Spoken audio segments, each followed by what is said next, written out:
fires it in, scores! Oh, his first NHL goal is a beauty! Back to the middle, Perkins shot, Oh my God. what a Perkins shot! He got it through! Boys are getting a little bit ugly out there. Give them all a cookie and make them settle down.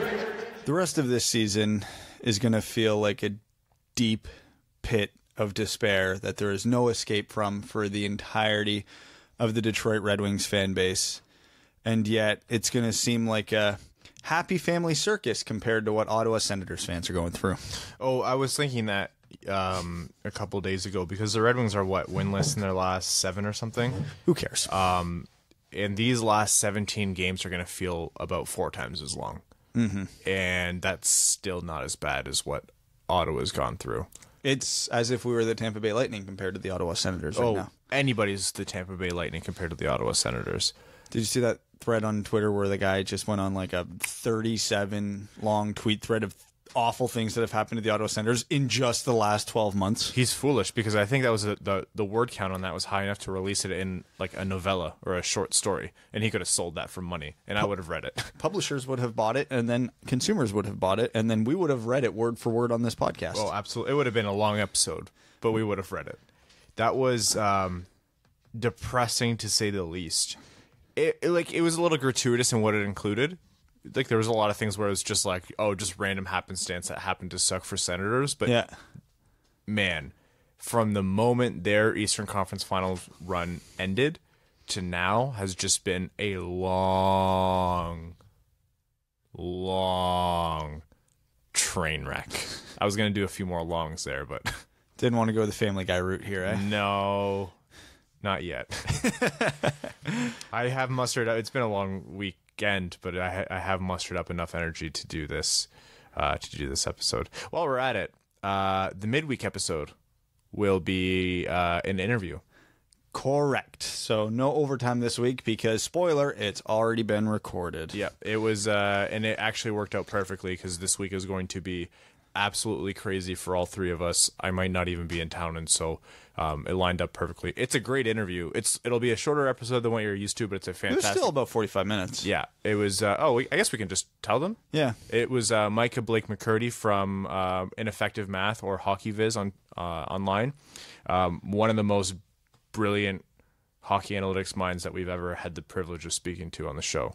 And not how the interview I would expect. I call it stereotyping, call it whatever you want, but like anytime we talk to someone who's just known as an analytics guy, I'm fully mentally prepared for a very dry interview where I have to just force the conversation along, and nope. Not even a little bit. I think Micah had more personality than we did by double. Yeah, absolutely. Like combined.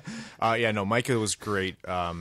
And we even qualified it as we were talking to him before we started recording that we're not pros or even like hobbyists in terms of analytics. Like I can look at the stats you put out and go, this guy's good, this guy's bad. That's the extent of how I can analyze analytics. And it takes me some time to like even look at the back end of how they do things, and I'm not. So we were saying like we're going to be like on a different page here, and so please forgive us. But no, Micah did a fantastic job of making the information interesting and accessible and relevant. And we asked him some pretty like off the cuff specific questions, and he was bang like he had. Anyways, that'll be either Wednesday or Thursday, so look out for that interview. That's a really, really good one. For this episode of the Winged Wheel podcast, we're going to be, of course, starting out by talking about Detroit, everything from the games they played to how Zadina is doing, to how some prospects in the Q are doing, or even some prospects in Finland. And I also have a conspiracy theory that I thought about on my drive back to town today that I want to bring up with you. And I know your reaction. I know what your reaction is going to be, but I'm going to bring it up anyways. Is it because Jeff Blashill has blackmail material? No, that's... He has Ken Holland nudes? No, I don't think it's that crazy. I think it's I think your reaction is going to be, oh, well, yeah. But still, I don't think we're talking about it enough. Okay. Topic number 2 is Eugene Melnyk / the Ottawa. It really should be called Ottawa Senators, but on my laptop I just wrote Eugene Melnyk because that's the pronounced train wreck we were talking about. And then we're going to talk about the Islanders versus Tavares saga that has beautifully unfolded over the course of the past week. And then for quick hits, we'll do whatever. Maybe we'll run a tankathon. Okay. Yeah, we'll run a tankathon at the end, and then we'll get into overtime. Now that Detroit is second last in the NHL, the tankathon has higher odds at being a happy tankathon. Yeah, absolutely. We are how long away from the draft lottery? 2 months? They haven't picked a date, but it's generally in like sometime in the playoffs. Yeah, so probably about 2 months out. That's going to be hell. You know what I realized, though? So this is going to be good and bad for us either way. It's a win. No matter how the draft lottery goes, for us as a podcast specifically, it's win-lose. Scenario A, best case scenario. Red Wings draft number 1 overall. We don't have a hell of a lot to talk about for the draft coming up. It's like, so how is Ken Holland going to pronounce Jack Hughes when he gets to the stage? Will he make the pick? Will Tyler Wright make the pick? What number will Jack Hughes wear in Detroit? Whereas if we don't get him, then we have very interesting conversations about, oh, well, this prospect would fit because this. At this spot, I would pick this prospect because why? Interesting conversation. Less good for the franchise long term, but we had Bouchard and Boqvist like profile. Like we could tell you where the freckles were on their face by the time the draft came around. What kind of bark is that? I don't know. My God. Nobody's even up there right now. Unless somebody is. Where's Mika? Her, Crystal, and her nephews are going sledding while we record this. That's nice. So since we last spoke, Detroit was absolutely demolished by Montreal. If that sounds like you've heard that before, you have. They lost 8-1 this time. Which was an improvement. And then lost last night to Arizona 3-1. So 2 regulation losses for Detroit to really keep up with an aggressively tanking field around them. So they're still sitting around 30th. Those 2 games were games number 2 and 3 for Filip Zadina. Still nothing doing by way of points for him. I think it's important to note that he doesn't look out of place. He doesn't look dynamic. He doesn't look like a guy who if he played 82 games this year would score more than 20 goals. But he looks like he's getting comfortable. He had a couple good chances against Arizona. I tapped out of the Montreal game after halfway through the second period. Fair warning. So I have no idea how he looked after that, but he looked pretty adequate leading up to that point. It's nice because versus his first game against San Jose, he's been playing with, offensive players. Yeah. Specifically on Athanasiou's line, although I think that was Athanasiou, Zadina, Glendening was the line against Arizona, which... Yeah, all right. Whatever. Sounds pretty blashily. I don't care at this point. So yeah, it's positive signs that it looks like he's adapting well. He had that one nice little 2-on-1 where it just hit the defender's the heel of the defender's skate, or else that had a pretty good chance at going in. So it's rookie life. Jimmy Howard has had a shaky little stretch here. However, he had a bad start to the Coyotes game, let in 2 bad goals. But I think ended up making 41 of 44 saves by the end of the night. So he really turned it around. He had some huge saves. One classic, flash of the leather from Jimmy, which was nice.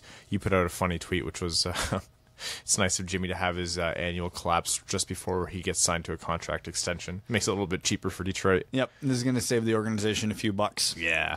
I've seen more and more rumors that extension is going to be 2 years in term. And if that's the term, I'm thrilled. If it's 2 years term, I honestly almost don't care what the cap hit is. If it's identical cap hit, then I come off the soapbox that I've been standing on where he's paid his cap hit right now would be too high. Because if it's for 2 years, then I'll take it. Yeah, especially considering what we've seen this year. Detroit's not going to be a contender in 2 years. They have infinity amount of cap space this summer right now. Sure. The Zadina at the end of the Coyotes game, they had an empty net. They had their net pulled, and Zadina was behind the net. And I heard the commentary go, "Zadina throws it in front," and I was like, "Huh?" And they were like, "To Abdelkader." I was like, "Oh God."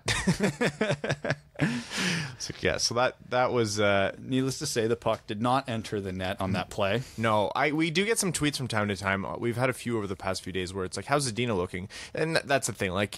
If that's the scenario he's going to be in, it's going to be he's not going to be lighting the world on fire for his first 9 games. Of course, there's still 6 left. You never know what happens, but this might be a pretty meh 9-game audition, which is fine. The sky is not falling. And again, Athanasiou is not what we would do. As good as he is, he's not a playmaker.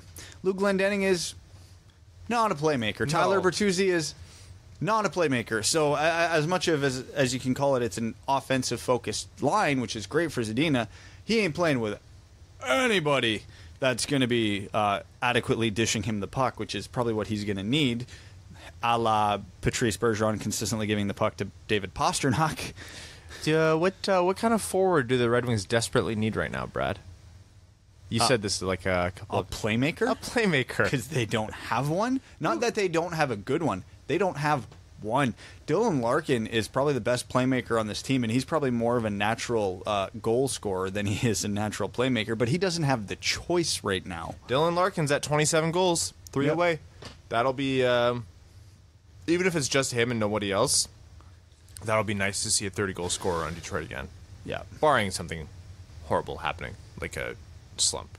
I cursed it. I just cursed it. Congratulations, Dylan Larkin is scoring 2 goals over the last 17 games. Oh, boy. The Red Wings have... the rest of the schedule for them doesn't look terribly easy. Like, Colorado, Rangers, Lightning, Florida, Montreal, Lightning, Islanders. These are a lot of playoff teams, like, looking towards the end of the season. And so it's not going to be an easy ride for them. So if you're a tank commander, it's not a bad look for you. In terms of Red Wings prospects, the QMJHL's... Hold on, we can't move on before we talk about that goal in the Coyotes game. Which goal? The goal. Which goal? The goal that was scored before it was scored. Oh, how the light guy was drunk. Because that was the craziest sequence of saves ever, and the Coyotes goal horn guy couldn't even believe it. Jimmy Howard makes an unbelievable save with his glove, but the rebound goes right into the slot, and of course there's no Red Wings defender there to pick it up. No. So Tyler Bertuzzi just comes full, I don't even know what you want to call it, Bertuzzi. shortstop through the crease and blocks it with his chest. He went full dirt. And then again, the puck pops out into the slot. And once again, there's not a Red Wings defender there to pick up the puck. So the Coyotes get another free shot at the empty net. And Madison Bowie comes sliding across and blocks it. At which point, the guy running the goal horn and the lights in Arizona could not believe that out of those 3 shots, none of them went in the net because all 3 of them probably should have. So he sets off the horn, and the lights come down, and the horn's going. The puck's still in play. Everybody's like, what's happening? And then the Coyotes put it in the net. Which is unfortunate. And it counts. It counts because the horn and the light...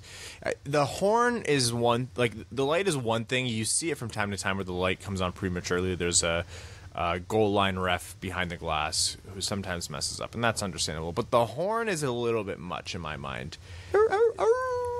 That should not be going off until you see the light, which I guess did happen. But it was... I can see why they allowed it. You play to the whistle. But also play to the whistle is a funny notion to play by when you also hear a loud horn, goal horn, and then you have to tell your body to keep playing. Correct me if I'm wrong.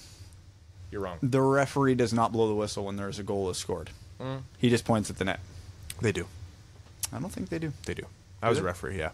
Do they in the NHL? Yeah. They should. Sometimes they might not, sometimes because of the horn, but the referee's whistle does go.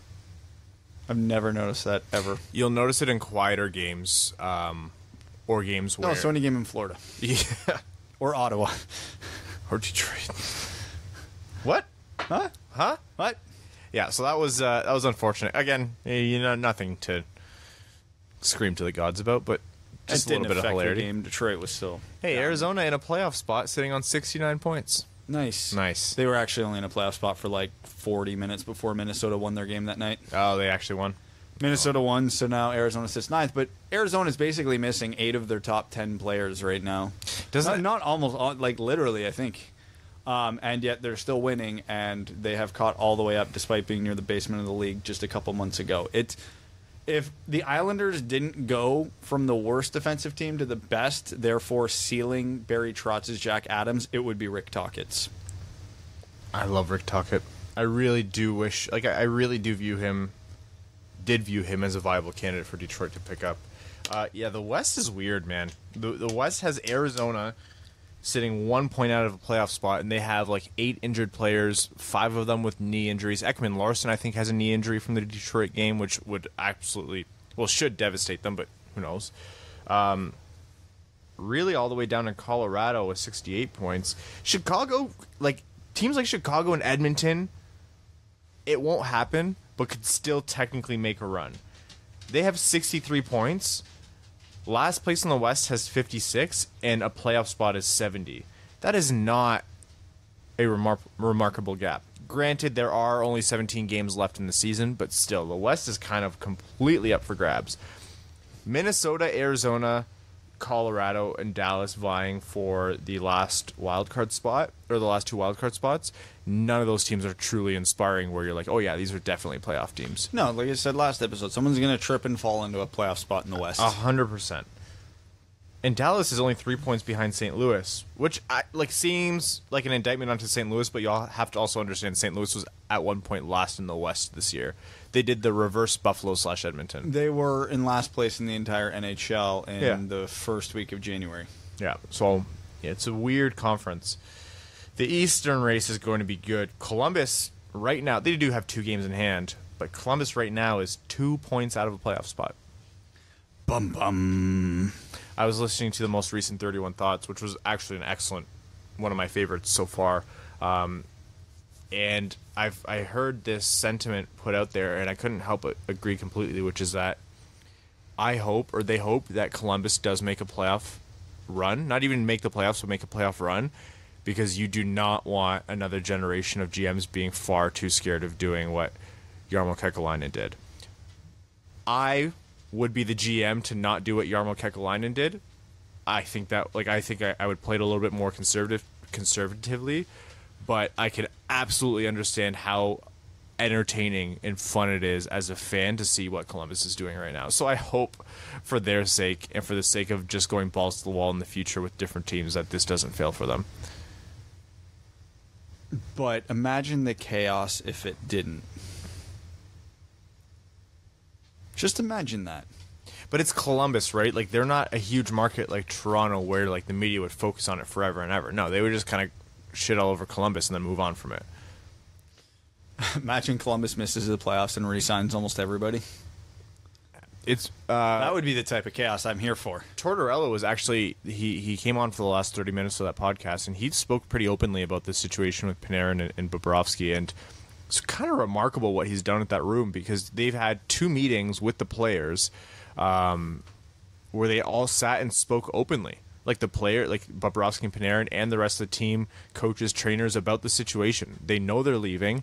They know what the expectations are from the rest of the team, and Panarin and Bobrovsky know what their expectations are as well. And it's everyone's just being apparently completely honest about it. And if you can get a locker room to buy into a team in a playoff run and a push with that situation at hand, you have to hand it to John Tortorella. And I've been critical of him in the past, but seriously, that is not an easy feat.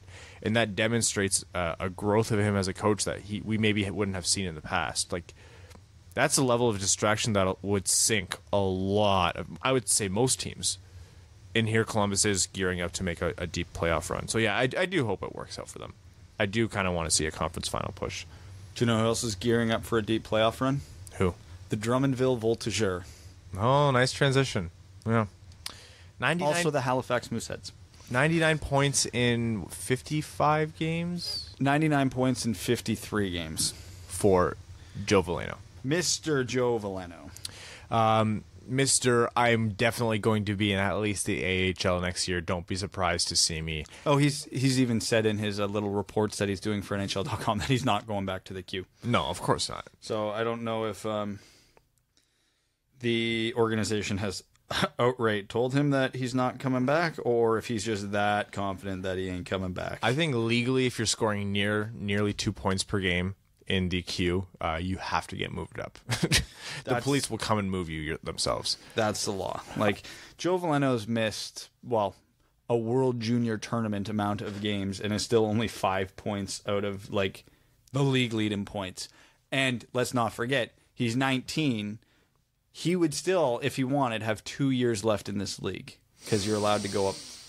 Into my veins, Brad. Yeah. So and one of the 2 players above him may be a Red Wing next year. Who's that? Alexis Lafreniere. Not this year, not this draft, but the one next after. Draft, yeah. And then the guy in first is 2 years older than him. So we have an overager, A generational talent, and Joe Veleno leading the queue in scoring right now. And if we're going by points per game, congrats. Joe has it right now. If you consider the preseason that Joe Veleno had, and for those who forget, Joe Veleno had a fantastic preseason, actually made it difficult to send him down when there was pretty much no other choice but to send him down. And what he's doing right now, you add another really strong offseason on his part and a good showing in training camp and preseason, do not be surprised if Joe Veleno gets reps as third-line center for Detroit Red Wings next year. He'll get, at worst, he'll get his cup of tea like Zadina is this year. At worst. He's getting at least that next year. But if you're a fan in other stats too, remember, Joe Veleno is primarily a playmaker in his entire QMJHL career. He's always been a pass-first type guy. Currently has 41 goals, good for third in the league. In 53 games. 41 goals. In 53 games. And then if you're thinking, well, you know, it's nice that he got his goals up, but if he's a playmaker, that's what Detroit needs. I don't really want him adapting his game too much. Well, he's third in assists as well.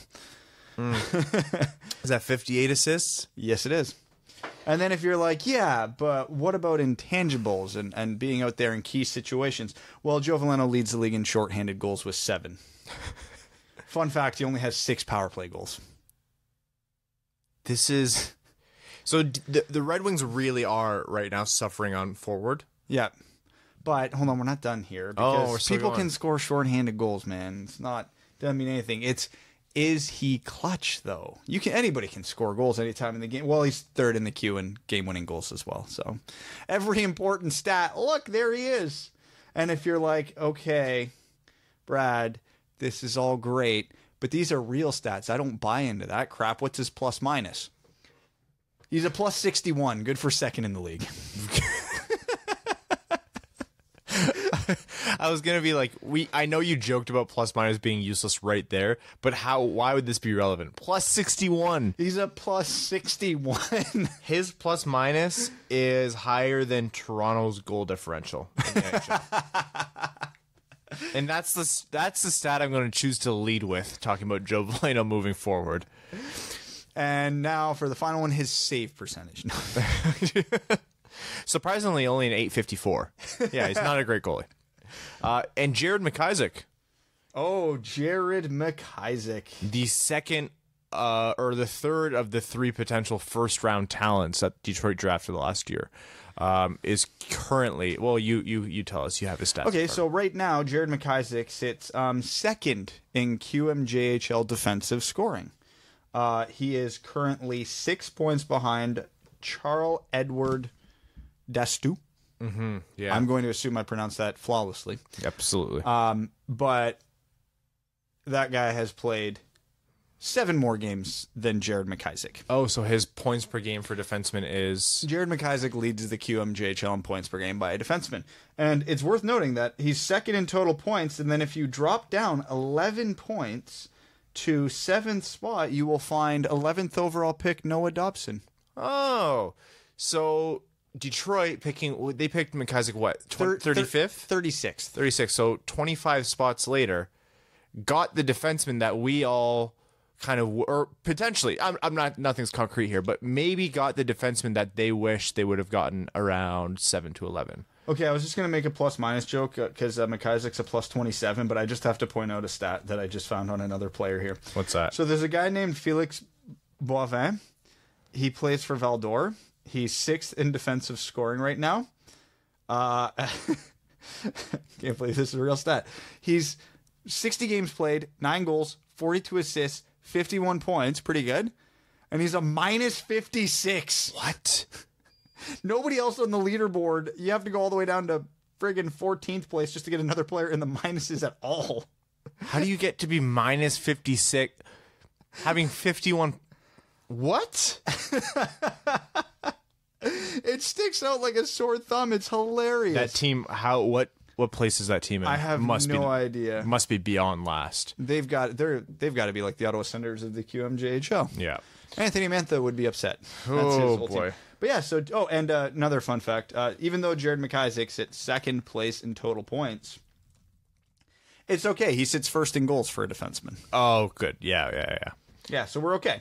We're okay there. So the Red Wings potentially had they had 2 first-round picks, and they have 2 first-round picks and a second-round pick that are currently playing like first half of first-round talents. And that's not to mention Jonathan Berggren, who's been injured for a good amount of this season. Almost the entirety of the season. He played, a dozen games? If the Red Wings pick in Jared McIsaac pans out to be a strong pick for a defenseman, like he's a defenseman who pans out to be like a solid second pairing guy, or like if we want to get crazy, like a potential future first line pairing or first pairing defenseman, this draft will probably be looked back on as pivotal in the regeneration of the Red Wings as a franchise. I will repeat. If Joe Veleno and Jared McIsaac continue on the trajectory they are, even if Philip Zadina flames out, this is a successful draft. Yeah, legitimately. And that seems hard to believe, but you look at Mark Stone was a late round pick. Look at Nikita Kucherov was a second round pick. Like a lot of players, and it's not likely, but we're not talking about future picks. We're talking about picks that have already been made. That's how you create a strong draft, and that's how you get the amount of talent that you need to become a contender. And let's not forget, too, when we were leading into the draft, when we were talking about McIsaac, because I think on my personal rankings I had him as a late first-round pick, and my reasoning for that was he's a really smart two-way defender, but I don't see a lot of offensive upside there. Is now the best scoring defenseman in the QMJHL. You were wrong in the best way. I'm so happy.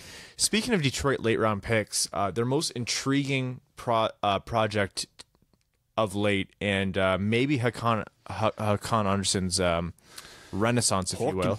Håkan Andersson. I probably butchered that, and a couple of our Swedish listeners will yell at me, but I went for it. Yeah, they're going to get us for that one. Duly noted, absolutely justified. Yeah, because we get every Swedish name wrong. Apparently, one of our Swedish fellows was trying to teach me that, like, Gus Nyquist is actually like Gustav Nyquist or something like that. Yeah. And I'm like, no, that doesn't sound right. No. But it's his actual name. I'm like, nah. Otto Kivenmäki, who is listed as 5'8", which might be generous, at the time of being drafted was 137 pounds, is currently playing in the big leagues in Finland, has had 29 games, scored his first goal the other day in the Finnish leagues, SM Liga.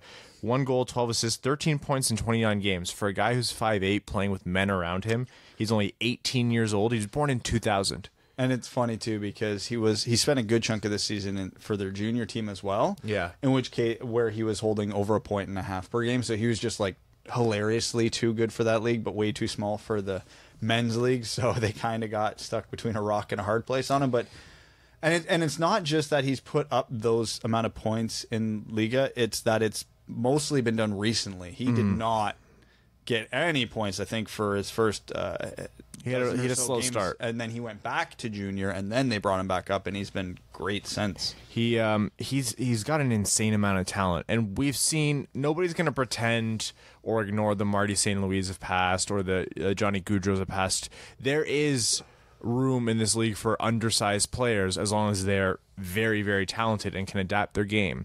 And what we have in Otto Kivenmäki is a player with a ton of raw talent, a ton of skill, and who's getting practice playing against grown men in a professional hockey league, like professional, at 18 years old.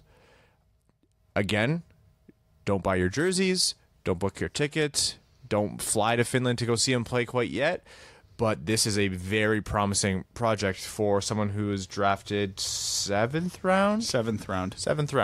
So I don't want to say he could be the Red Wings' best 7th round pick since Jonathan Ericsson, but Jonathan Ericsson was a 9th round pick, wasn't he? He was back when there was 9 rounds. I want to say that explains so much about him. I could be wrong. I don't know. He was the last pick in the draft. That's all I remember.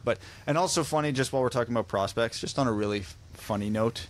So I was watching the Kitchener Rangers play the London Knights on Friday night, and London's a far better team, so it turned into a really good game, finished 8-6, but in the first period, London got a power play. And they had this really nice goal where the defender made a really nice pass to the player in front of the net, who made a little inside-out move and shelved it like a true net front presence. I'm like, wow, that's really cool. And then I realized that net front presence was Alec Regula.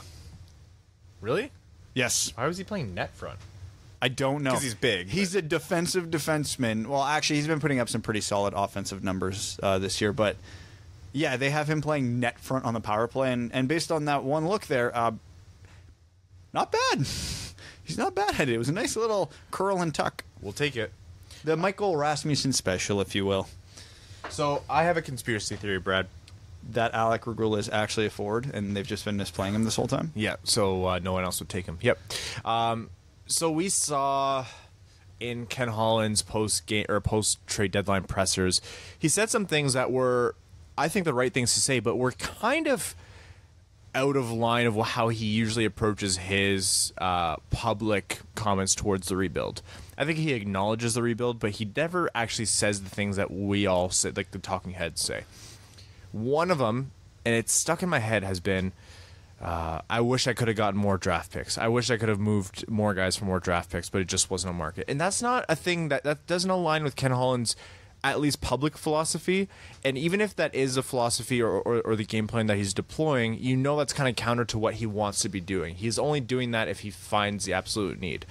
Now, the likely scenario is he realizes that this is a actual rebuild and he knows he needs to be doing it because it doesn't take a lot of skill or insight into the Red Wings situation to know that should be the game plan. And I don't necessarily subscribe to my own conspiracy theory, but just food for thought. Remember when I believe it was Devillano said we're going to go off the board to make a splash, like we want to accelerate this rebuild. We can't always count on winning the draft lottery. Like you can come in dead last and still only have a 19% chance. We're going to do something wacky, and we haven't really heard anything about that since. And then you have Ken Holland saying, I want to accumulate as many draft picks as possible. Are they going to make a big offer sheet push? No. Accumulating as many draft picks as possible to shelter the amount of picks that you have, and then allowing yourself to give up your own picks in a big offer sheet, or even just a decent size offer sheet to acquire a player that would really significantly push the rebuild forward. Let's look at this. I'm going to give you two players as examples and tell me if either of these are realistic possibilities, okay? You go the Braden Point or Mikko Rantanen or Mitch Marner route. You giving up 3 to 4 first-round picks for any one of those guys? No. Okay. So we take that option off the table.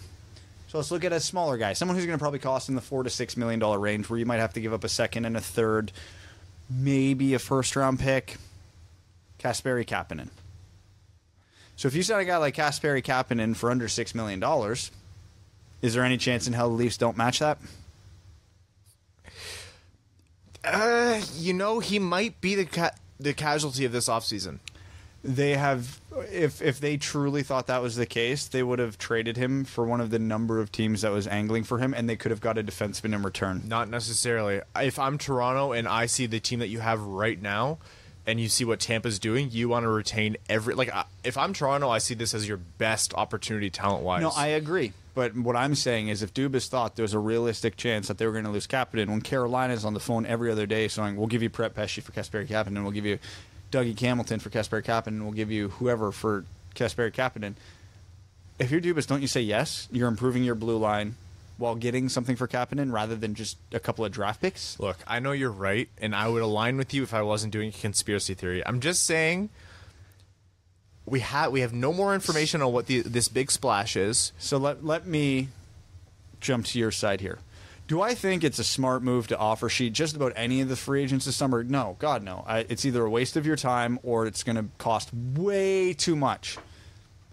Does that mean I don't think Ken Holland will do it? Nope. He's made bigger mistakes than this before, so I could see him making this kind of mistake again. And it's not just Ken Holland. Before, it used to be the fan base screaming that this team wasn't viable and they needed to rebuild, and Ken Holland saying, no, we'll maximize what we have now, and the upper execs just kind of laughing. And then it was the fan base screaming we need to rebuild, Holland acknowledging that the team's not doing so hot, and the upper administration saying, well, we got to put butts in seats. And then it was, we're screaming for a rebuild. Ken Holland is saying, yeah, we got to do something. We're not in a good place. And then you have Devillano saying, yeah, we're in a rut, but we need to get out of it. Not focusing on the rebuild part, just focusing on getting out of it. To be fair, Devillano seemed a bit off his rocker for a few years now. But you to put it politely.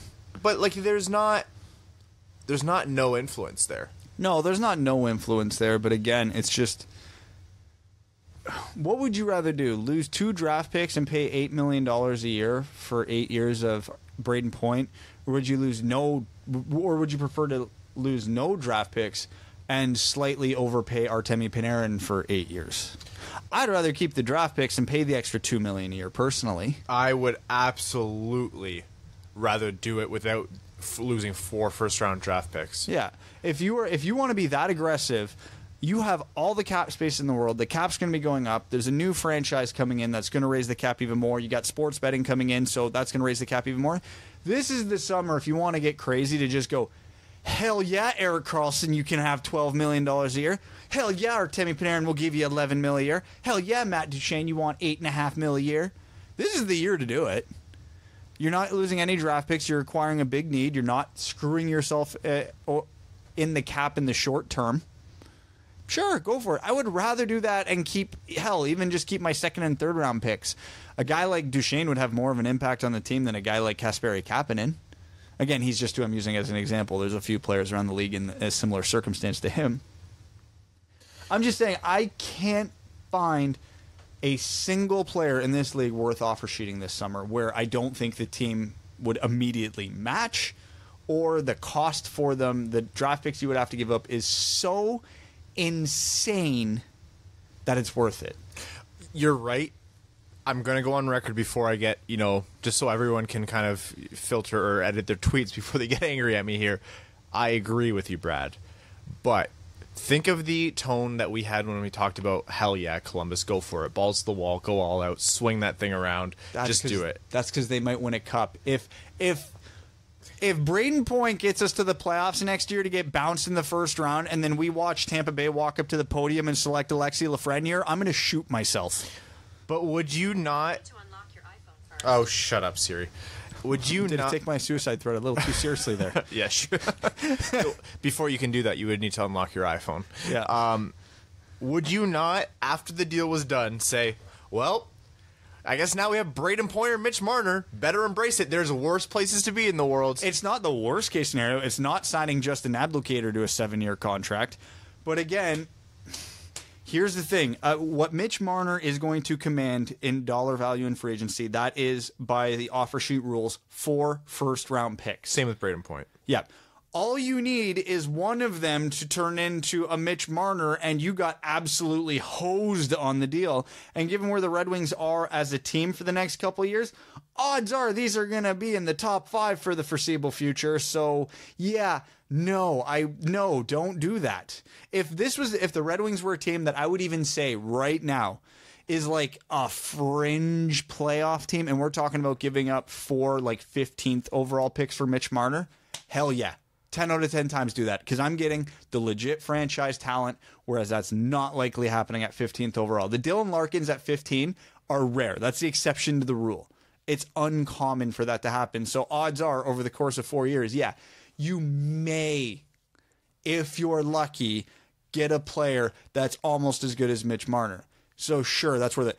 But given that Detroit could sign this offer sheet and then give up 2 top 5, top 10 picks to do it, hell no. God no. You'd have to be insane to do that. This is the most fun I've ever had playing devil's advocate. You would have to Columbus this bitch up if you are going to do that, because you cannot pick top 5 next year. You have to go all in. If you are offer sheeting Mitch Marner, you're throwing infinity money at Erik Karlsson. You're throwing Jonathan Ericsson and Trevor Daley into a volcano. You are overhauling the shit out of this team so that you can drag and claw your way into a playoff spot, so you can justify not giving up, Alexi Lafreniere, Lucas Raymond, or Alex Holt. Well, I mean, look at Ottawa. They traded away a first-round pick, and that just might be Jack Hughes. No, imagine that was us. I've done a few tankathons in the past couple of days just to distract myself, and an alarming amount had Colorado picking twice in the top 5. I think it's tankathon screwing with us. No, honestly, it might be. We'll get to tankathon later, though. First, we're going to move on to Eugene Melnyk and the Ottawa Senators. So Sunday, last Sunday, so a week ago, I believe it was Sunday, maybe Monday. It was Sunday. Pierre Dorion went out and said 3 tries. Pierre Dorion said Guy Boucher is our coach. We support him. I haven't made his job the easiest. I know that, and so we stand by him. By Monday, Guy Boucher had been let go. So, no, Pierre Dorion said that on Monday. Oh, okay. And by Thursday, Guy Boucher had been fired. That's what it was. Which was very Senators. And, if they moved on from Guy Boucher, that's one thing or another. I don't necessarily think it was an awful choice. I don't think he's the problem, but that's neither here nor there. Right now, the kickers were apparently Dorion went into the room and said, I need to see some more compete from you guys. I need you guys, like, this level of play is unacceptable. You know you're talking to a team where your first line center is Chris Tierney right now, right, bud? Like, you understand that. You traded your top 6 scorers from last year. It's like taking the engine and 2 wheels off a Formula 1 car and then walking up to the driver saying, I need you to go faster. Why aren't you going faster? Why are you going slower all of a sudden? That's like creating an entire first line of nothing but Jonathan Eriksson clones and then expecting them all to score 50 goals a season. I defended Pierre Dorion and said he actually, considering the circumstances, got a good return. And I thought maybe this guy's just doing the best he can with an awful, awful owner. But I think there's a whole lot of Stockholm Syndrome here. And I think for him to go in and do that just shows a level of ignorance, the situation, and the sport of hockey that is kind of appalling. Hey, they're a team. Not anymore, right? He even took away that. He even took away that part. And then there's, of course, that thread on Twitter, which I think you retweeted. So pretty much everything has gone wrong. The newest thing, without going over everything in that tweet, the newest thing that's gone wrong for Ottawa, besides this whole Boucher ordeal, has been the LeBreton Flats deal is officially dead. The only true ways in now are a new owner or a miracle. The donut plan might be the miracle. And the donut plan is... Which is another group of investors comes in, buys up all the property in LeBreton Flats, and decides to just kind of build around the central location, put up their condominiums or whatever it's going to be, and then allow the arena kind of in the middle. Which, from the sounds of everybody involved, it doesn't sound like anybody wants to work with Eugene Melnyk, and that's not me being facetious. That literally is... Literally nobody does. That's the reports that are coming out. So I would not bank on that happening, which means the Senators are stuck in Canada with Eugene Melnyk as the owner, and I couldn't even tell you who their leading scorer is at this point. Shabbat. It actually probably is Shabbat. No, it's Brady Tkachuk. That's not better, Ryan. I think it's Brady Tkachuk. Oh, my God. But that's going to go down heavily because of not having Mark Stone to play with. If you're Brady Tkachuk, are you not really upset right now? Oh, no. Wow, you are right. Yeah, Shabbat by 15 points. I was wrong. Defenseman is leading the team in scoring by 15 points. 15 points over Tkachuk. He's leading the team by 6 points. That's still not over good. Chris Tierney with 8 fewer games played. Yeah, it's not... Chris Tierney, who would be a third-line center on the Red Wings currently. Yeah. That being said, Thomas Shabbat would probably be the best player on the Red Wings right now, so at least they got that goal. Shabbat is a first-pairing defenseman. He's not been great lately, but had an insane, Norris-level start to the year. He's a puck-moving defenseman. He has nobody to move the puck to right now, so that's acceptable. Yeah, so the LeBreton Flats deal, the donut plan is... But there's some questions about legality / feasibility to that, because a federal election's coming up in Canada this year. And there is? The federal in November. Oh, God damn it. I'm not going through this crap again. And the federal government has been very clear, kind of justifiably saying, we do not need a giant hole in the ground in the city at the time of a federal election. I don't see how that's relevant at all. It has played into it. It doesn't take a lot of Googling to find that. I understand that sometimes politicians don't like dealing with certain things during... It's not even that, it's the optics of it. If you're the federal government and you're trying to get reelected, and in your capital city there's a giant hole in the ground for pretty much the biggest infrastructure project there is. That seems like a plus to me. Look at how I'm renovating the city. No, but if the project's not going anywhere, they do not need a visual representation of that for every attack ad against them. Politics is the dumbest thing on the face of this earth. Yeah. Anyways, and that's not to say for certain. There have been whispers of that, but it's not. We'll see how this one plays out. There will undoubtedly be more Melnick news to come. But in the meantime, we're going to head over to Tavares and the Islanders. So John Tavares made his first appearance in Long Island since signing with the Maple Leafs in the offseason.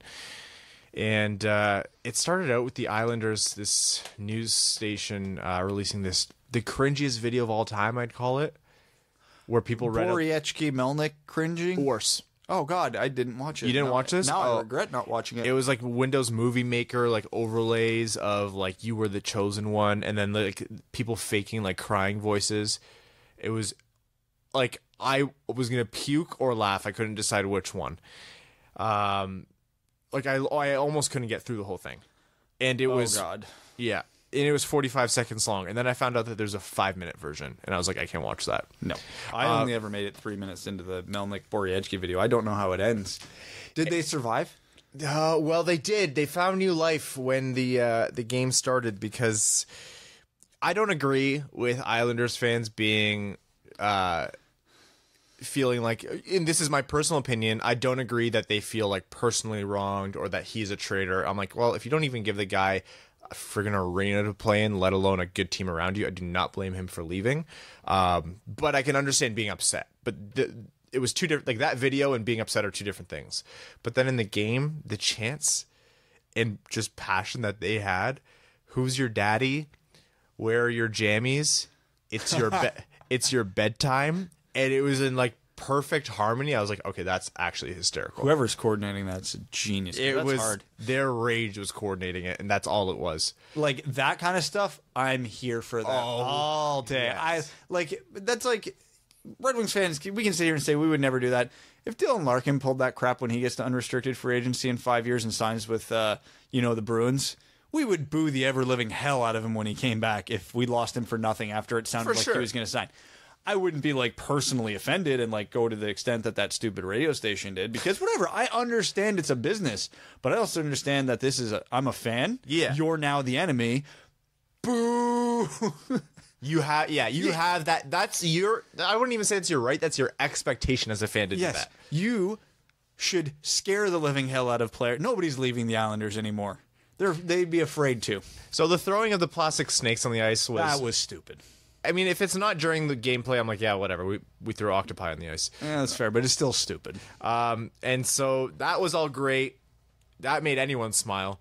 And then Toronto comes back in their next game. They reshuffled the exit order of players at the beginning of the game. And John Tavares, they put him last, and they gave him a spotlight and a standing ovation and a whole show about how much they appreciate him. And it was like very like overdone and like, very intentional.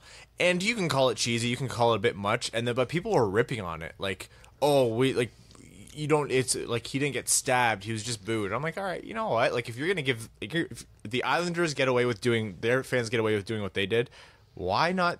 If you're a Leafs fan, I want this star player who risked everything, not risked everything, but risked his reputation. $77 million contract. He's fine. His reputation, and came over to and has to go through that garbage in Long Island. Yeah, I mean, do that for him. Do I think it was corny as hell? Yeah, absolutely.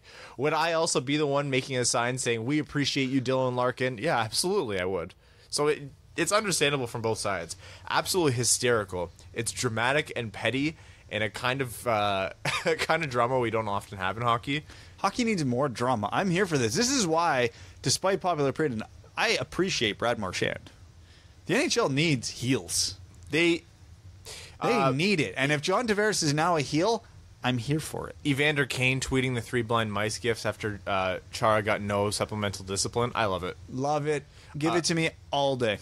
Sean Avery released like a minute-long video like ripping on Islanders fans. Okay, Sean Avery needs to piss off. He who lives in glass houses. Yeah, that's fair.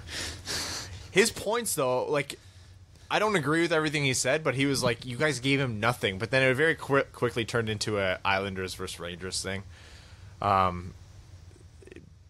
It's all just so hysterical to watch. I'm happy we're fans of neither team involved. At the end of the day, the Islanders fans aren't too upset because they're in a playoff spot. At the end of the day, Toronto fans aren't too upset because they have John Tavares. Oh, yeah, we do kind of have our own example of this. Sergei Fedorov? Babcock. Oh, Yeah. Yeah, I got no ill will towards Mike Babcock, but if I ever go to another Red Wings Leafs game when they announce him, I'm going to boo the ever living shit out of him. I completely understand why Babcock did what he did. I hope he never wins a cup. Yeah, exactly. Another cup.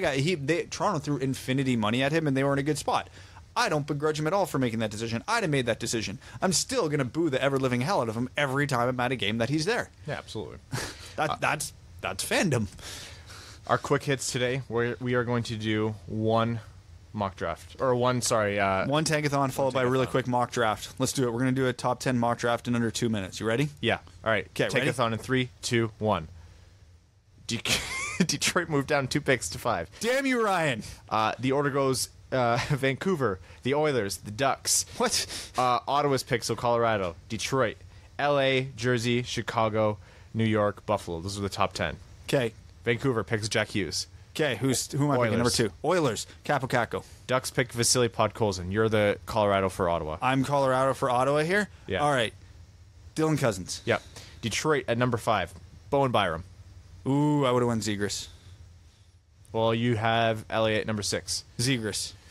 New Jersey at number 7 will take Kirby Doc. You're Chicago. I'm going to take Peyton Krebs. New York at number 9 takes Matthew Boldy. Okay. And Buffalo at number 10. Alex Turcotte. That's the quickest mock draft we've ever done. Woo! You're welcome. Let us know how we did in the comments. Oh, God, I don't even remember my picks. I literally don't. I don't even remember what teams I picked for. We are going to head over to Overtime, which, of course, is brought to you by your Patreon patrons, our supporters. We should save that and see if any of those picks come true for those teams. Yeah, we should. When we try, it doesn't work, but when we're in a rush... When we winged it, we went 7 for 10. Our patrons get their comments read out on air, guaranteed us our way of saying thank you for supporting the show. You guys, wow, you have 18 comments on this one, so that's fantastic. I'm going to try not to miss any this week. I'm sorry, yeah, Rowan. right. You're going to screw it up. Rowan starts... Oh, of course, Rowan's first. Rowan says, greetings, favorite, and Ryan. So with Boucher being fired by the Sens, I feel like we're all missing the fact that this is a potential job opportunity for Mr. Blashill. In a similar vein, is Ken Holland a genius for letting Blashill just flat out run this team into the ground temporarily in pursuit of the lottery division crown? I have it on good authority that the Fox Sports Detroit segments on the Hughes family are no coincidence and that the NHL has agreed to us winning the lottery. Now, when I say good authority, I saw it tweeted out. Okay, I tweeted it, but it counts. Jersey Time, the Dark Timeline version. You can gleefully set fire to 5 jerseys from the history of the NHL. Well, 4 because Colorado. Okay, go. 4 jerseys that I can set fire to. Okay. Everything the Anaheim Ducks have done over the last 10 years. Any jersey with piping. Buffalo's piping jerseys. I didn't mind the Donald Trump hair jerseys, aesthetically speaking. I didn't love them, but they've... whatever. 3. I need 3 more jerseys to send into oblivion here. Oilers piping jerseys. Like, I feel like that whole era, like, if we just burned every jersey from 2010, like, that's not original 6, we have it covered. Yeah. So I'm going to say I'm going to burn Anaheim's jerseys. I'm going to burn the year 2010. Nashville's jerseys, when the letter used to go over, like, the different, like, the color switches in the shoulder. Like, it used to cross over that space. Winnie the Pooh. Winnie the Pooh. I'm burning the Winnie the Pooh jersey. Oh, okay. Like, original 6 jerseys are not to be screwed with. And Boston screwed with them, and it was a travesty. Florida's overly detailed Panther jerseys. Oh, that's a bad take. I love those Panthers jerseys. Hated them. Oh, Ottawa's 3D Senator jerseys. Oh, yeah. God, Yeah. their current iterations need to go. I feel like there's something, like, really... Because I'm not going to dump on any of the hilarious Burger King or Duck busting through the ice jerseys. We need those. We need those in our timeline. Dallas, when it used to just be the word Dallas. Yeah. I'd hear that argument. I hate every jersey where it's just the word written across there and then the number underneath, which is apparently all of the NCAA right now.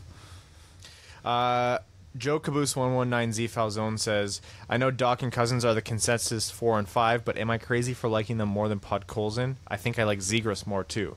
Honestly, I've been doing a lot of rewatching on a lot of these prospects right now, and I've changed my mind from my first rankings on a lot of players right now.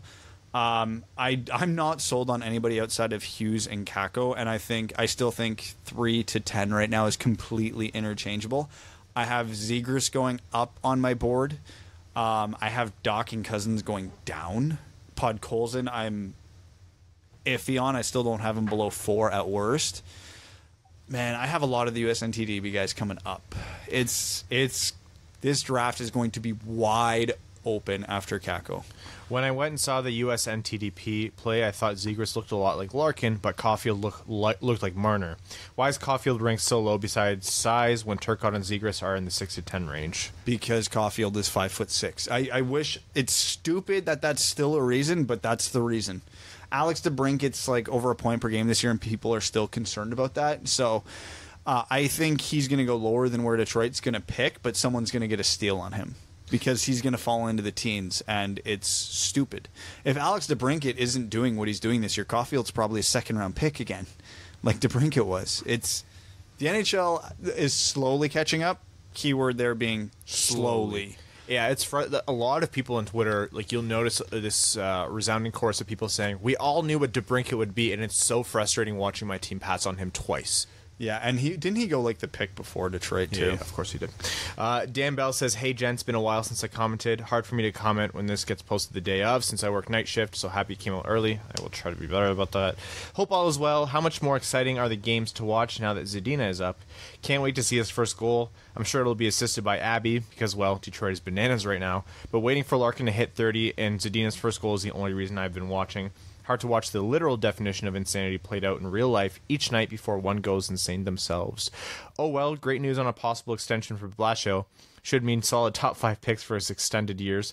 Maybe by 2022-23 we'll be ready to compete for the top, or maybe by then I'll just laugh hysterically at the TV whenever the Wings touch the puck. Either way, I'll have beer, so I'm good with both. Thanks for what y'all do. Cheers. I like your outlook, Dan. There's no lose for you. We need to all adopt that. Lose for Hughes. Marissa has 2 questions. 1, what are your first impressions of Madison Bowie? Not good, Bob.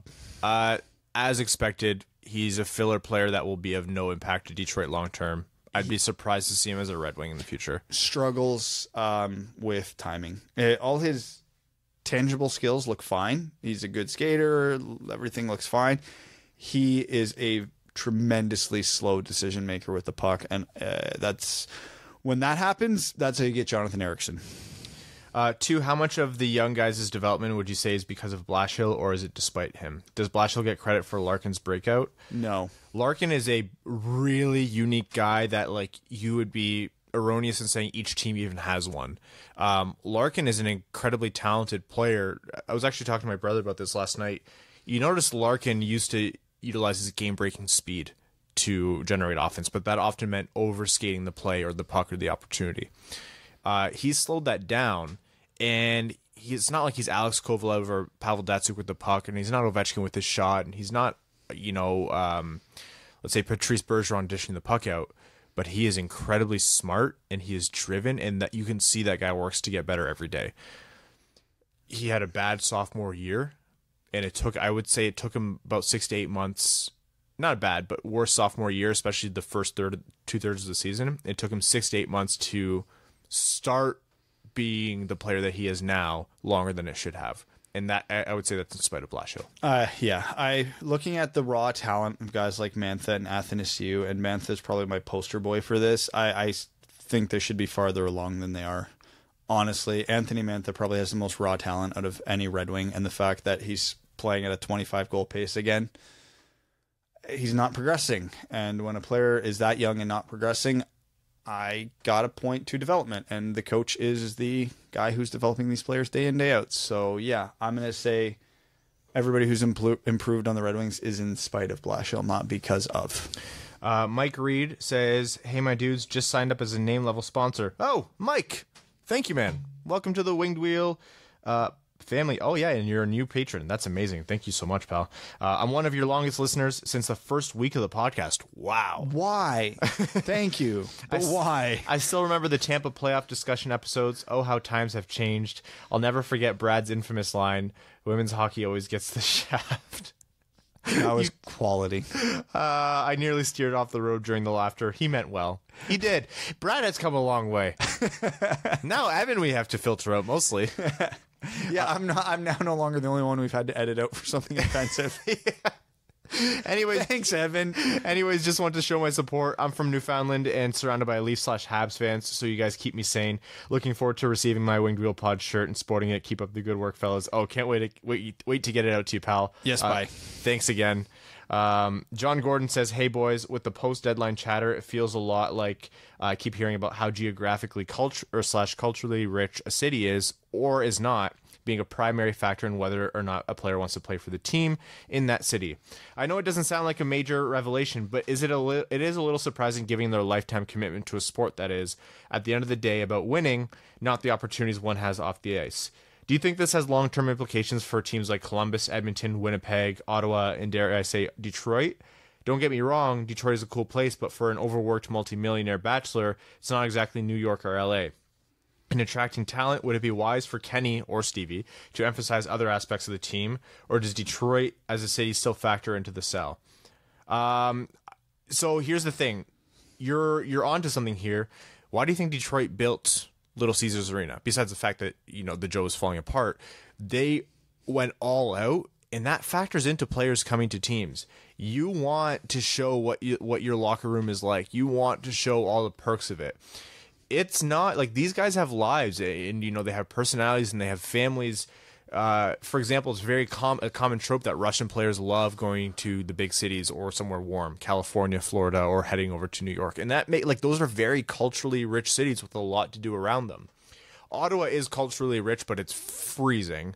And it gets boring fast. And when Winnipeg isn't a cup contender like they are now, the resounding chorus is nobody wants to live in Winnipeg.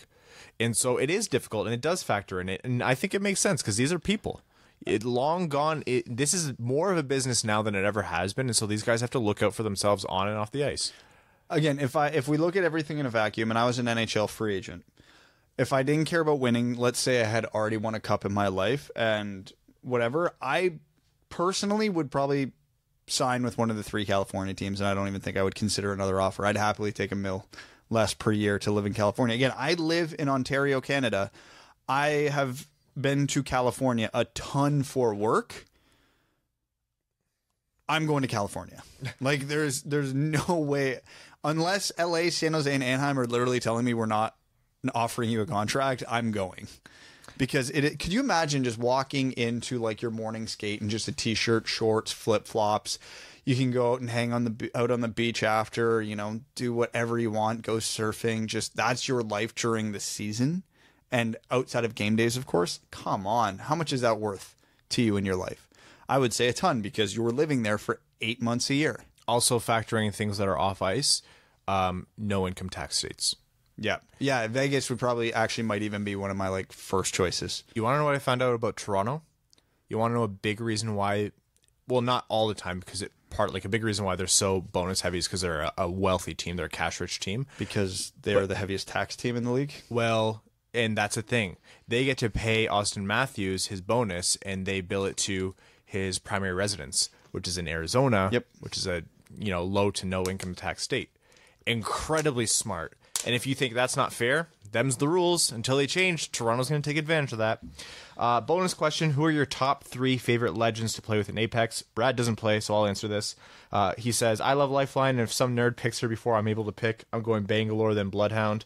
Also, a Winged Wheel Apex group would be amazing. Oh, that's a good idea. I'm a Bloodhound main. I do like just shield spamming with Gibraltar. And then my third is either Lifeline or Bangalore. Warmcore Music says, known our need for elite prospects on D. Would you guys draft Bowen Byram at pick 3 to 5? Is he a clear step up in skill from Cholowski, Hronik, or McIsaac?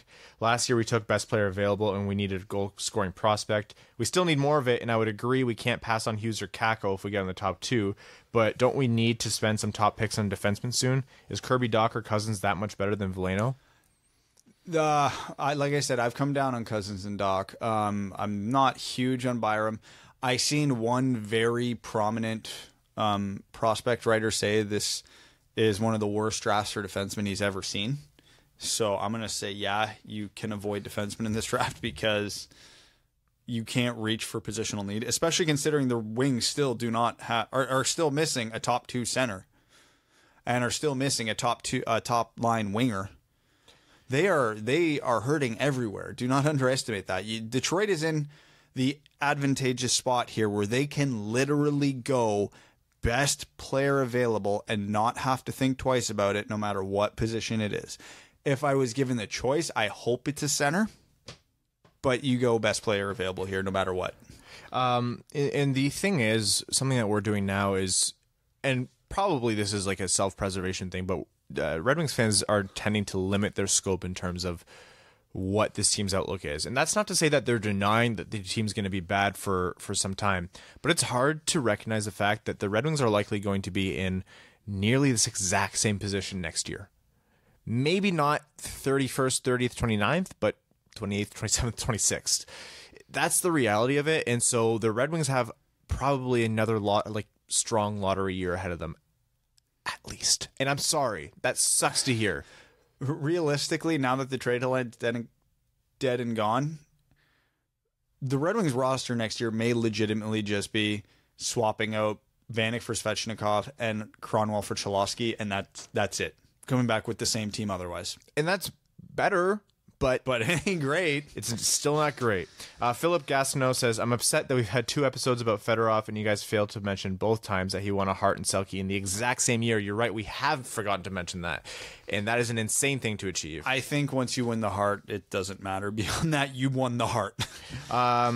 There are a good amount of teams that have some of the best players in the world and have had success in the recent past. Now, they aren't doing too well. For example, LA, Chicago, and Pittsburgh. The best players are in the low 30 range. If they rebuild, not only will it be difficult to get a first overall pick because they have people like Patrick Kane, but by the time they rebuild, these stars will be old. What should they do? You do the best you can because you won multiple cups, and that was the price you paid. And you do what Detroit's doing right now is when these guys turn 30, you don't give them big contracts. So Nyquist is a shark because of that exact reason. And yeah, some of these players you got to give legacy contracts to hope to pull out that one more cup, knowing full well that the back half of that contract you are screwed. That's the cost of winning multiple cups. Matt G says, hey guys, at this point in his 9 games of being called up and with how our season has been all year, do you think Zadina should be getting some first line experience before he's sent back down to Grand Rapids? I know players have to earn their spot, but why not give the kid a taste? How much worse could we get? He's playing top 6 right now. I'm not going to fuss. If it's, I'd rather him play with Larkin, but whatever. Joshua Bzura says, hey guys, it's been a while since my first question, but I was taking a look at our forwards in the next few years, especially top 9, and it looked really nice. When trying to come up with the 4th line, I actually had some trouble deciding who to put into the lineup and had only factored in one player from this upcoming draft, one of Hughes, Kakko, or Podkolzin, because I was feeling optimistic. Other than that, it was all players currently in the system: Larkin, Zadina, Mantha, Athanasiou, Veleno, Burt, Svechnikov, and Rasmussen. I figure if we land one of Hughes or Kakko, then our superstar forward need is settled.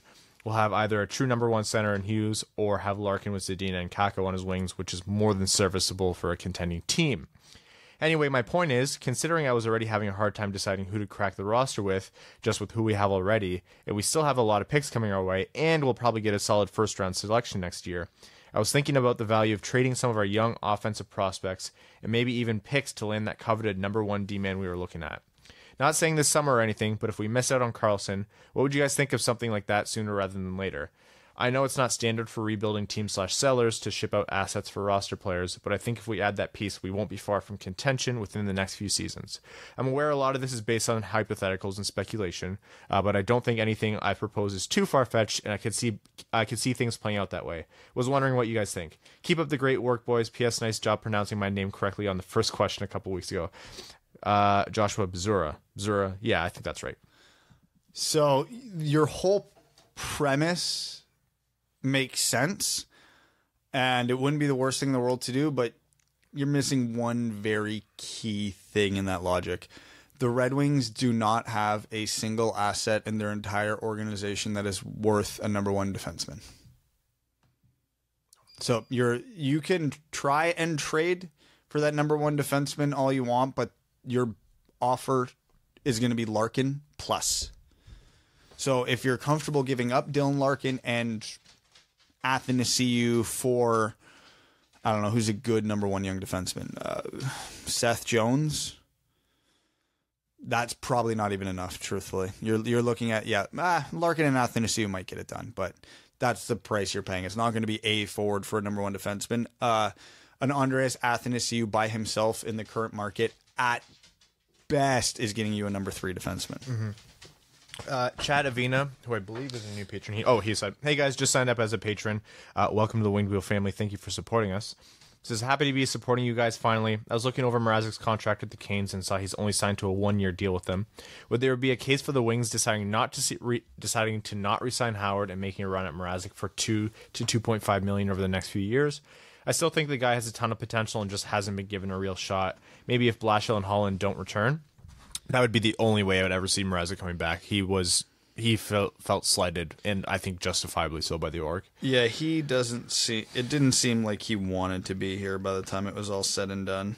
So I'm going to go out on a limb and say that's going to be a really, really long odds. That being said, do I think he's that much of a downgrade from Jimmy Howard at this point? Yeah, not really. He's been on fire lately. He's having an all right season in Carolina with a .904 save percentage, but I mean, it ain't great, so I don't think it matters. Also, I just got Chell 19 recently, and I'm playing in fantasy mode as the Wings. Decided to trade DeKaiser for Anders Lee. Abdulkader came to me and said he wasn't happy with my managerial decisions for trading away one of his buddies. I promptly stripped him of his A and sent him to the Griffins for a few games. Just a little retribution for the shit he's made us watch all year. Thanks for the great content. Cheers, fellas. Thank you. Kaiser gets you Anders Lee. Can we do that? Glitch says, what's up, fellas? I've got 2 questions. First, what's the deal with the Islanders and Tavares? I missed all that juicy drama. Ooh, it was just a lot of juicy drama. Secondly, I'm looking back at past trades. Why the crap did Edmonton ever trade Gretzky? The man had 4 200-point seasons with them. Money. It was a money thing. It was a stupid thing. Fun fact, he very nearly came to Detroit before his dad recommended that he go to... I've told that story on this podcast before, right? Yeah. Yeah. He had agreed he was going to Detroit. And then it was a last-minute switcheroo that sent him to L.A. Thanks, Walter. Yeah. I love Walter. Garrett TV says, guys, very late comment here, and since you've surely covered all the easy stuff, I thought I'd bring in the heavy-hitting topic for your opinion. Pickles. If I pickle something such as carrots, okra, cauliflower, etc., can I refer to those things as pickles? Or is the term pickle reserved only for the blessed Kirby cucumber? Asking for a friend, go Wings. There's only one pickle. You use it then as a verb. You pickled it. It doesn't become a pickle. So in the UK, they call what we would colloquially call a pickle a pickled cucumber because they pickle everything. Also, I'm Middle Eastern, and we pickle everything, and we have kind of a word for the entire host of foods. So it's... In North America, you would call pickled cauliflower, and a pickle. But if you want to get wild with it, yeah, it's a fight I could see you having. I love pickles. It's not a fight I'm making. Pickles are good, though. K-Waz says, hey guys, what's up? I'm scheduled for my last solo flight in the part of training I'm in. Formation flying is awesome. About a month ago till I finished this part. Back to hockey, I just saw a tweet from H. Simon62 that said the Sabres have gone 33 games without back-to-back wins. The Buffalo Tank season team only lasted 31 games. Why will Edmonton and Buffalo win the lottery, and why does the world hate us? Because nothing is fair in this world. Winter will never end. Our bloodlines are weak, and we won't survive. That's pretty much what we've gathered. Mark Burnham says, Otto Kevin Mackey heating up in the Liga. I would love to see him get to the Wings someday, being such an off-the-board late-round pick.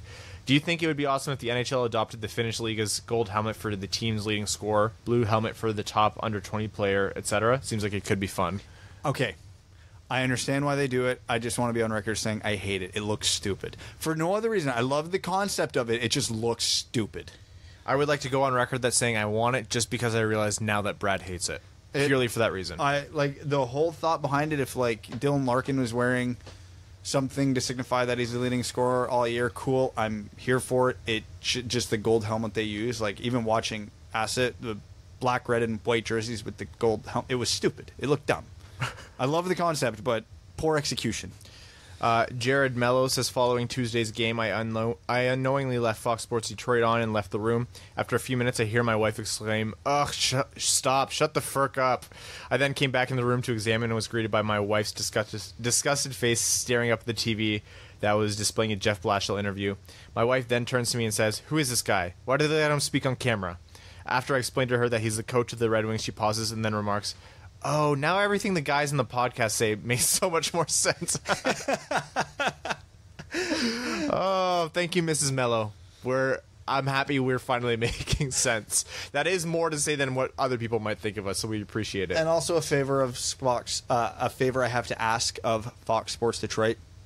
Just stop showing Blashill on the bench, please. I love it. I can't take his faces anymore. I love it. I understand that he can't help it. That's just his mannerisms. That's just what he does when he's thinking, if he does think ever. I can't look at it anymore. And it's not even that Blashill's an awful-looking dude. It's these faces are so dumb, it just demeans the organization. Is it just me, or does it look like Zadina's truly trying to make the most of this stint? He seems to be everywhere on the ice, trying to make opportunities in the offensive zone and hustle for the back check. I'm happy someone is. He knows he doesn't have a lot to play with. Advanced Water says, I really want to watch Zadina's first NHL goal live, but some of these games are painful to watch. Also, does it look like Howard is moving too much when going to block shots? Maybe it's just me, but I swear he's moving so much more than he used to, which is leaving the net exposed. Howard is prone to some mental lapses. That means like sometimes his fundamentals get a little wonky. He always comes back to form either by the end of the season or next season. Also note that when you have to move back and forth laterally way more than the average goaltender should, it's going to throw off your fundamentals and mechanics, i.e. Red Wings defense bad. Adam Flett says, quick question. As it stands, which of the Wings pick in 2018 was the biggest steal? Veleno, McIsaac, Zadina, or Ellison? Eliason, you mean? Eliason? Eliason. You wrote it. Yeah. Until further notice, it's Joe Veleno. Which is saying a lot. Yeah. Which you guys don't need us to tell you. We have time for some questions from our Reddit thread. Top comment from Clamona42 says, why does Larkin with a goatee look like AJ Soprano also growing facial hair to look older? I'm not a huge fan of the goatee, but hey, if that's what he likes, all the power to him. Jazz the Juice says, is cheesecake a cake or a cheese pudding pie? Based on the shape and how you eat it, I'm going to say it's a cake. I would say it's pie shaped. Well, I've seen cheesecake in a lot of different ones, but generally it comes out in a thick, round shape. That's cake. Wings fan 64 says, Ryan, Brad, Evan. Long odds in that one, but oh well. A bit of a controversial take, but I haven't been impressed by Athanasiou lately. I don't think his stick handling / puck control is actually that good. He seems to just skate directly into the defenders and occasionally manage to pull the puck out of the fray. Spent several hours on a backhoe trying to dig a couple holes in this frozen wasteland that is Michigan. Unfortunately, the Wings play looked more numb than my toes. Zadina needs someone on his line that can pass him the puck, i.e. Bertuzzi or Vanek when he gets back. You might have discussed it already, but how do you feel about the team now that Nyquist and Jensen are gone? I think it's really showing that we lost two of our top possession guys. Keep up the good work. Signed, contemplating a Nyquist Sharks jersey. Yeah, they weren't good before. They're not going to be good now. Athanasiou just needs to do what Larkin did and learn to diversify his skill set. Athanasiou's guilty of tunnel vision a lot, and it runs him into problems. But that being said, he's really good at what he does. It's why he gets so many scoring chances. But yeah, he's got to find other avenues and learn to be a little more patient with the puck. We have time for one more question. Brad, pick a number between 1 and 5. 1. All right. Yarvik7 says, both last year and so far this year, they've rolled over and gone tits up after the trade deadline with the total lack of effort and enthusiasm. What's with this? Are they so hurt about seeing teammates go to playoff teams that they curl up, suck their thumbs, and tug on themselves instead of playing hockey? I know Blashill doesn't inspire me, but have the players turned his process out? You play on a losing team long enough and then see the game plan of trade away the best players around you, and you're not even one of the best players to get traded, and that's going to be discouraging. I also don't think the players have ever really bought into Blashill's system, and so, yeah, I'm not surprised by the uninspired play. You only see inspiration from the Larkin, Bertuzzi, guys who know they have skill and desperately want to win. You see a lot of uninspired play from a lot of players you wish you wouldn't on some nights. Not all nights, but some nights. Their efforts right after the trade deadline, I agree, were... They lost 8-1. Yep. Enough said. So with that, we're going to wrap up this week's episode. Guys, we do have a lot of big things coming. April's going to be a big month. We're going to make some pretty notable improvements to the podcast. If you haven't noticed, starting with the trade deadline episode, we're going to be uploading every episode that's recorded. Some of them aren't because of interviews, to YouTube with full quality audio. So I'm going to be doing a little magic to make sure you get full quality audio for those of you weirdos who like watching us on YouTube. Patrons, check out Patreon for the video to the pre-show link, or the link to the pre-show video. Got that backwards. With that, we're going to wrap up.